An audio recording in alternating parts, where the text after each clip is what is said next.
اعوذ باللہ من الشیطان الرجیم بسم اللہ الرحمن الرحیم اللہم صلی علی محمد و آل محمد وعجل فرجہم۔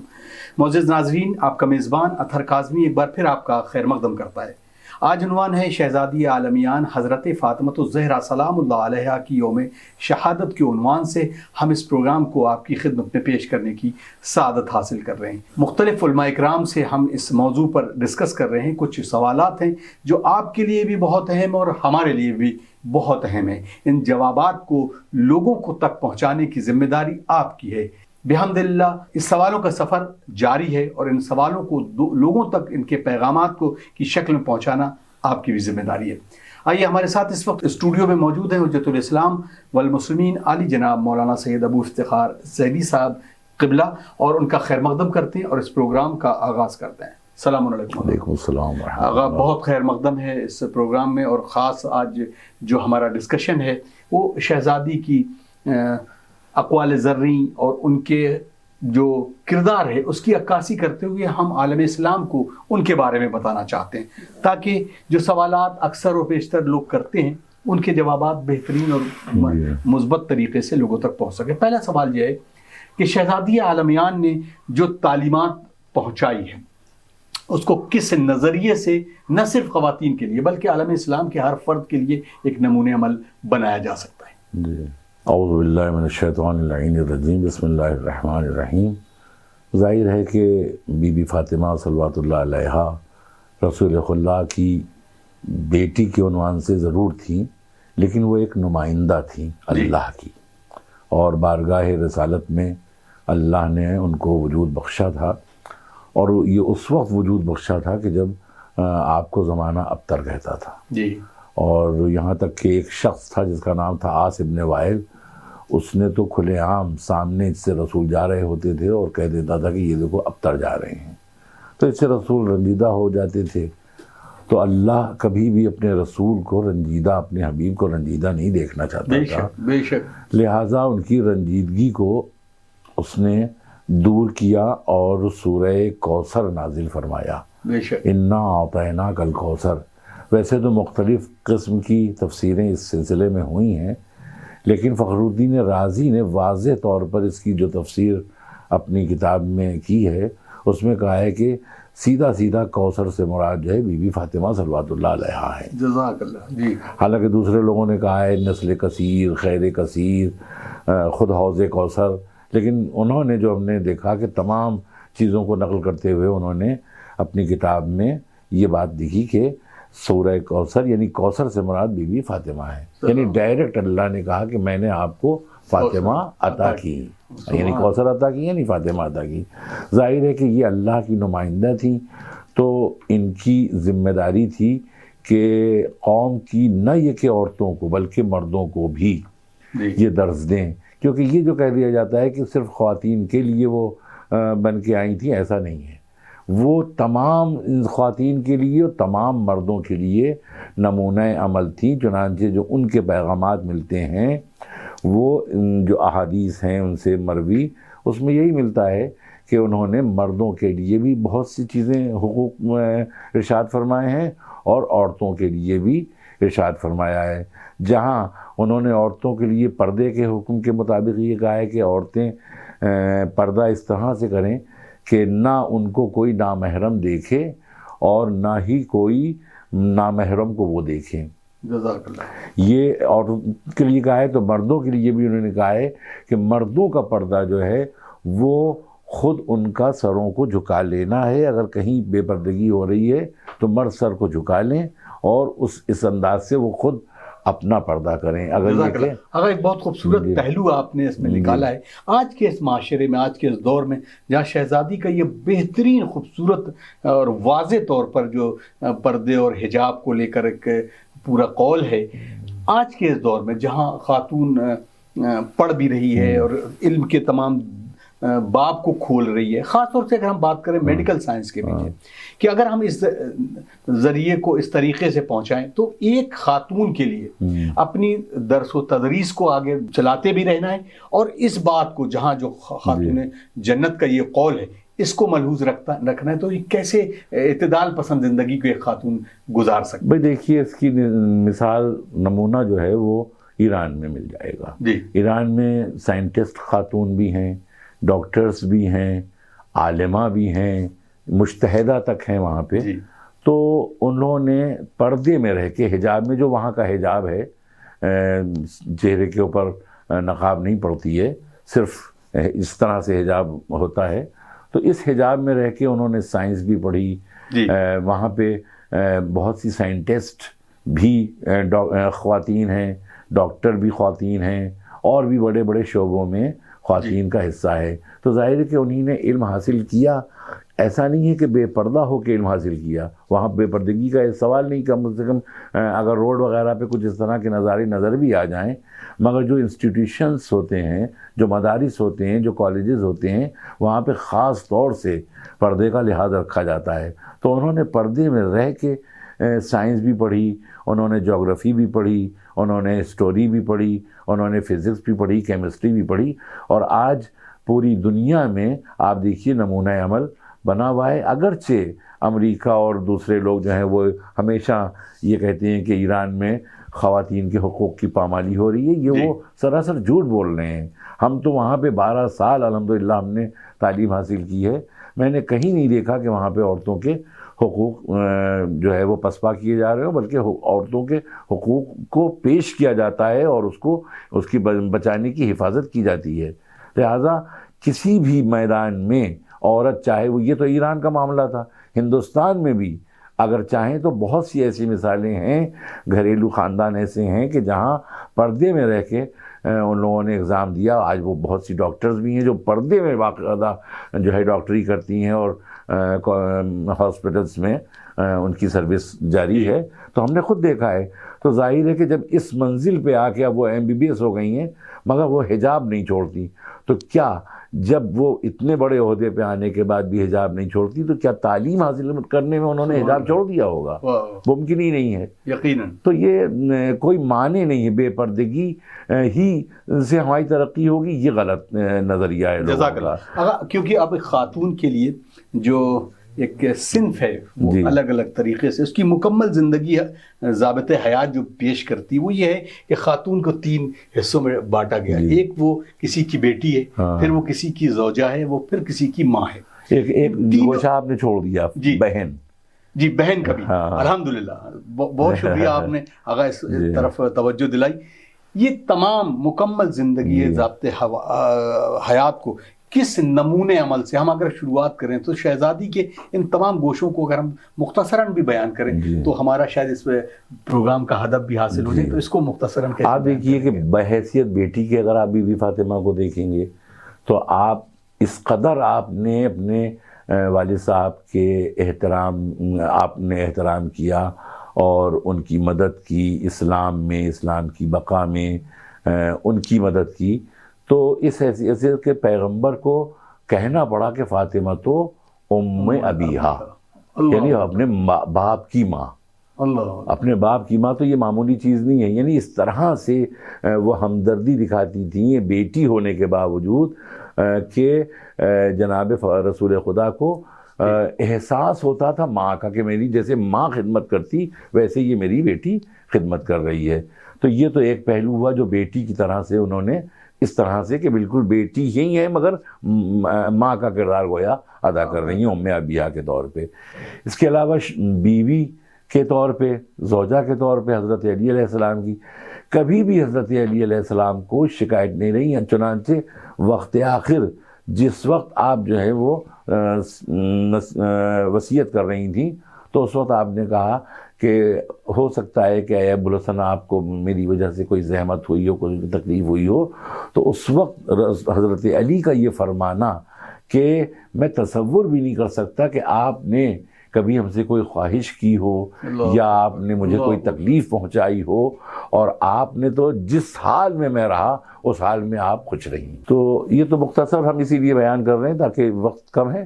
اب بحیثیت ماں کے جو انہوں نے کردار ادا کیا، کائنات میں کوئی بھی ماں ایسا کردار ادا نہیں کر سکتی ہے. بے شک کہ سب سے بڑی بات آپ یہ دیکھیے کہ امام حسن امام حسین کی، یوں تو ہم بہت سے لوگ یہ سوچتے ہیں کہ امام حسن امام حسین چونکہ خود معصوم تھے اور وہ بھی معصومہ تھیں تو تربیت کی جو بات آتی ہے تو دیکھیے غیر سے تربیت اگر لی جائے تو یہ تو غلط مثلا ہو سکتا ہے. جیسے ام سلمہ کے لیے کہا جاتا ہے کہ ام سلمہ جو ہیں وہ بی بی فاطمہ کی تربیت کرتی تھی. تو انہی نے خود واضح کر دیا کہ میں تربیت نہیں کرتی تھی, میں تو اس سے سیکھتی تھی. بی بی جناب ام سلمہ نے یہ فرمایا. تو اب آپ اپنے بیٹوں کو یہ ہو گیا چونکہ وہ بھی معصوم ہیں تو آپ ماں کی حیثیت سے ان کی تربیت. تو تربیت میں جو ایک خاص بات کہی جاتی ہے وہ یہ کہ جب یہ بچے امام حسن اور امام حسین تشریف لاتے تھے تو پہلے تو یہ ہوتا تھا کہ حضرت علی علیہ السلام سے پورا خطبہ بیان کر دیتی. ویسے عصمت کے عنوان سے آپ بیان کر سکتی ہیں کیونکہ آپ کو پتہ ہے کہ رسول کیا بیان کریں گے یا کیا بیان کیا. لیکن اگر دنیاوی لحاظ سے دیکھیں تو اس میں ایک اہمیت کی بات ہے کہ رسول نے جو خطبہ بیان کیا اور حضرت علی سے وہی خطبہ آپ پورے کا پورا من و عن بیان کر دیتی تھی. تو ایک مرتبہ حضرت علی نے پوچھا اے فاطمہ یہ کیسے ممکن ہے؟ عصمت کا پہلو یہاں پہ نہیں لا رہے ہیں کیونکہ بحیثیت عصمت کے تو یہ سوال ہی غلط ہے کہ, لیکن بحیثیت دنیاوی اعتبار سے ماں کے عنوان سے وہ یہ پوچھنا چاہتے ہیں کہ یہ بتائیے کہ آپ کو یہ کیسے پوری اطلاع ہو جاتی ہے؟ تو انہوں نے کہا کہ اصل میں ہمارے بچے جب آتے ہیں مسجد سے واپس تو ہم اپنے بچوں سے یہ دنیا کو یا تربیت دینا ہے, ورنہ وہ کہہ دیتی عصمت کی وجہ سے. تو چونکہ تربیت دینا ہے کہ بچے آتے ہیں تو ہمیں ان سے پوچھتی تھی بیٹا تم بتاؤ کہ تم نے آج وہاں پہ کیا حاصل کیا اور تم نے بابا سے کیا خطبہ سنا. تو بچے مینوان سنا دیتے تھے. جزاک اللہ. چنانچہ ایک واقعہ ہے کہ حضرت علی علیہ السلام چھپ کے پہلے سے آ گئے. اب امام حسن امام حسین جب آئے تو بی بی فاطمہ نے پوچھا کیا بیان کرتے ہیں؟ تو امام حسن امام حسین جب بیان کرنے لگے تو کچھ ہلکی سی زبان میں لکنت, حالانکہ امامت میں لکنت ہم لوگ نہیں مانتے ہیں, مگر تو انہی نے فوراً کہا کہ جب یہ لکنت ہونے لگی کہ لگتا ہے کہ میرا وارث کہیں پردے سے ہمیں چھپ کے دیکھ رہا ہے. اللہ اکبر. یعنی یہ امامت کا معاملہ ہے. تو خیر کہنے کا مقصد ہے کہ بی بی فاطمہ اس طرح سے پوچھتی تھی. تو آج یہ جو طریقہ انہوں نے اپنایا یہ شاید ہم لوگوں کو, ہماری ماؤں کو درس دینے کا طریقہ تھا کہ جب بھی بچے مجلسوں سے آئیں, کسی فنکشن سے آئیں, کسی مسجد سے آئیں تو ان سے پوچھیں بیٹا آج مولانا نے کیا بیان کیا تھا, آج خطیب نے کون سی ایسی چیز بیان کی جو زندگی میں کام آئے. تو اس طرح سے گویا ایک تربیت دے دی پوری قوم کی عورتوں کو, پورے اسلام کی عورتوں کو کہ جب بھی تم تربیت بچوں کی کرنا تو اس طرح سے کرنا. جزاک اللہ. آقا اب شہزادی کا ایک لقب جو ہے وہ بیان کیا جاتا ہے کہ حورہ انسیہ. جی اس کا کیا مفہوم ہے اور کیسے اس کو؟ یہ گویا حورہ یعنی حور اور انسیہ یعنی انسان, یعنی انسان کی شکل میں وہ حور تھی, انسان کی شکل میں گویا وہ حور تھی, یعنی ان کا مقام وہیں تھا. یہ تو اللہ کا احسان ہے کہ چونکہ رسالت ناقص رہ جاتی اور وہ پہلو جو خواتین کے مسائل کا ہے وہ ناقص رہ جاتا, لہذا اللہ نے یہ قوم انسانیت پر احسان کیا کہ بی بی فاطمہ کو زمین پر اتار دیا. حالانکہ ان کا مقام یہ نہیں تھا, ان کا مقام جنت تھا, ان کا مقام عرش تھا. کوئی یہی تاریخ میں مثال ملتی ہے کہ جب اصحاب باوفا رسول اکرم صلی اللہ علیہ وآلہ وسلم, خاص طور سے جو عنوان ملتا ہے جیسے سلمان محمدی رضوان اللہ تعالیٰ, اور اس کے علاوہ جناب ابو ذر, جناب مقداد, جناب عمار, ان کا کوئی ایسا واقعہ کہ جو شہزادی نے سے قذف فیض کیا ہو علم کا, اور علم کی وہ جو رسول اللہ کے ذریعے شہزادی تک آیا وہ ان تمام اصحاب تک کیسے پہنچا, اور کیسے کوئی ایسا درس ہے کہ جو شہزادی یعنی ان کو بھی کسی علم سے مستفیض کیا؟ بہت زیادہ ان لوگوں نے استفادہ کیا ہے. اور جناب سلمان کا تو یہ معاملہ تھا کہ وہ در فاطمہ پہ بیٹھے ہی رہتے تھے. ان کے کام ہی دو تھے, 400 برس کا سن تھا تقریباً, کوئی 500 برس کہتا ہے. تو وہ دو کام تھے, یا مسجد جانا یا در فاطمہ پہ دہلیز پہ بیٹھے رہنا. اور نماز وغیرہ عبادت کے بعد وہ کام جو دو ان کے اہم تھے وہ محراب رسول کو صاف کرنا اور دہلیز فاطمہ کو صاف کرنا. اللہ اکبر. اور ایسے نہیں صاف کرتے تھے, ان کی بھویں چونکہ 400 برس کا سین, ان کی بھویں بہت بڑی تھی تو وہ رومال سے ہمیشہ بھویں باندھے رہتے تھے جب وضو کرتے تھے یا نماز پڑھتے تھے. کھولتے اسی وقت تھے جب دہلیز فاطمہ کی خاک صاف کرتے تھے. اور محراب رسول کی خاک صاف کرتے تھے تو وہ جھک جاتے تھے سجدے کی طرح، تو ہاتھوں سے نہیں صاف کرتے تھے، اپنی بھووں سے اس خاک کو صاف کرتے تھے۔ تو ایک مرتبہ ان سے کسی نے، ان کے دوست نے، ان کے صحابیوں میں سے ان کے جو دوست تھے، انہی نے کہا کہ اے سلمان، سب لوگ اپنا ایک مکان بناتے ہیں، جھوپڑی بناتے ہیں، سر کو چھپانے کی جگہ بناتے ہیں، آپ نے ابھی تک اتنا سن ہو گیا کوئی مکان نہیں بنایا، کوئی جگہ نہیں آپ نے بنائی۔ تو انہوں نے دہلیز فاطمہ پہ ہاتھ مارا اور کہا کہ اس سے بہتر بھی کوئی گھر ہوگا۔ اللہ اکبر، اللہ اکبر۔ تو یہ تو ان کا اعتقاد تھا اور یہ احترام تھا۔ تو شہزادی زہرا سے جو انہوں نے ایک چیز لی اور جو ہم تک پہنچی وہ ہے دعائے نور۔ دعائے نور جو ہے وہ جناب سلمان کی وجہ سے ہم تک پہنچی ہے۔ سبحان اللہ۔ دعائے نور جو ہے وہ بخار کی دعا ہے۔ ایک زمانے میں کچھ ان کو بخار ہوا تو انہوں نے بی بی فاطمہ سے عرض کیا، کیونکہ السلمان منا اہل البیت، یہ کسی کو شرف حاصل نہیں تھا جو سلمان کو حاصل تھا کہ بی بی سے ڈائریکٹ بات کر سکتے تھے، کوئی صحابی نہیں بات کر سکتا تھا سوائے جناب سلمان کی۔ کیوں؟ اس لیے کہ السلمان منا اہل البیت، کیونکہ اہل بیت میں حضرت رسول نے مل گئی تھی، لہٰذا آپ ان سے گفتگو کر سکتے تھے۔ مگر ایسا نہیں تھا بے پردگی تھی، خدا نہ کرے، صرف بات کرنے کی اجازت ان کو حاصل تھی، تو بات کر سکتے تھے۔ تو انہوں نے کہا کہ مجھے بخار ہے، تو شہزادی زہرا نے دعائے نور، الحمدللہ الذی خلق النور من النور وانزل النور علی الطور وغیرہ، یہ ایک دعا چھوٹی سی ہے جو ہماری کتابوں میں دعائے نور کبیر بھی ہے، دعائے نور صغیر بھی ہے۔ جو دعائے نور صغیر ہے یہ بخار جس کو ہوتا ہے اس کے اوپر پڑھ دی جائے تو اس کا بخار اتر جاتا ہے، یا اس کا تعویذ بنا کے پہنا دیا جائے۔ یہ بی بی فاطمہ نے فرمایا کہ یہ تم اس کو پڑھو، اس کا ورد کرو، انشاءاللہ تمہارا بخار اتر جائے گا۔ جزاکم اللہ، جزاکم اللہ۔ آپ نے جناب سلمان محمدی رضوان اللہ تعالی و رضی اللہ تعالی کی آپ نے، رضی اللہ ہم نہیں کہیں گے ان لوگوں کو، اس لیے کہ یہ لوگ ایسا کوئی کام ہی نہیں کیا کہ ان کے لیے ہم دعا کریں کہ اللہ ان سے راضی ہو جائے۔ رضی اللہ کچھ اور لوگوں کے لیے کہا جاتا ہے۔ جزاک اللہ، جزاک اللہ۔ آپ نے ایک اور بات کو واضح کر دیا، اور ناظرین یہ آپ کے لیے بھی ہے، بہرحال اس کی بات کے لیے خاص طور سے اہل بیت علیہ الصلوۃ والسلام کے لیے شاید یہ بات بالکل ہم لوگ تو مانتے ہیں کہ علیہ الصلوۃ والسلام کہنا چاہیے، اور جو تمام اصحاب باوفا ہیں ان کے لیے رضوان اللہ تعالیٰ علیہم اجمعین۔ بہرکیف مولانا، ایک اور سوال جو میرے ذہن میں آیا کہ یہ جو بیت کا تذکرہ ہے کہ جب پوچھا گیا پوچھنے والے نے رسول اللہ سے کہ سب سے افضل بیوت انبیاء ہیں، تو رسول اللہ نے پورا واقعہ بیان کیا، تو اس پر بھی میں چاہتا ہوں کہ تھوڑی سی روشنی ڈالیں کہ کس طرح سے اشارہ کیا گیا، اور کیا پھر پوچھنے والے نے پوچھا کیا یہ گھر ان میں شامل ہے، تو رسول اللہ نے پھر کیا ارشاد فرمایا؟ یہ قرآن کی آیت ہے جی، قرآن کی آیت میں یہ کہا گیا ہے کہ تو رسول نے باقاعدہ ڈائریکٹ اشارہ کیا کہ بی بی فاطمہ کا گھر، باقاعدہ اس آیت کی تفسیر کے طور پہ آپ نے، میں نے اپنی کتاب خود معدن عصمت جو بھی 500 صفحے کی ہے، ٹائپ ہو رہی ہے، اس میں بھی میں نے اس کا تذکرہ کیا ہے۔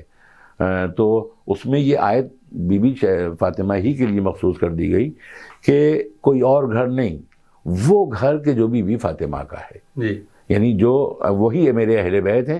اور اسی عنوان سے آپ تعارف کبھی یہ نہیں کہتے تھے کہ علی کے بیٹے، علی کی بیوی، یا علی کا مثلاً بھائی، ہمیشہ بی بی فاطمہ کے عنوان سے آپ تعارف کراتے تھے، فاطمہ کے بیٹے، فاطمہ کے شوہر، فاطمہ کے بابا ہیں، ہم فاطمہ تو وہ ابوہا و بالوہا و بانوہا۔